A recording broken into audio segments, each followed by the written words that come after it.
मी आयुष्यात कधीही न विसरू शकेल असा आजचा दिवस होता. आज मला पुण्याहून आजी भेटण्याकरता आल्या होत्या आपल्या सहकुटुंबाबरोबर आणि मी खूप जास्त खुश होती. म्हणजे मला काय भावना व्यक्त कराव्या समजत नव्हत्या. खरंच आपण म्हणतो की सोशल मीडियावर खूप सगळे फॉलोअर्स असणं, लोकांनी बघणं, रील व्हायरल होणं हे काही नसतं.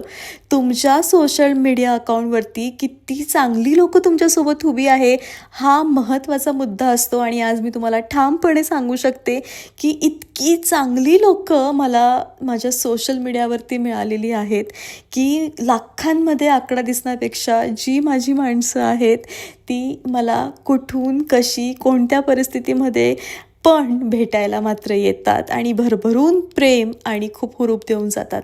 आज सोशल मीडियावर वर्क करत असताना भरपूर जणं विचारतात, "तू कधी घाबरत नाही का?" मी कधीच नाही घाबरत. कारण मला माहिती आहे की देवाने माझ्यासोबत इतकी चांगली माणसं जोडली आहेत, जी प्रत्येक वळणावर माझ्यासोबत उभी राहतील.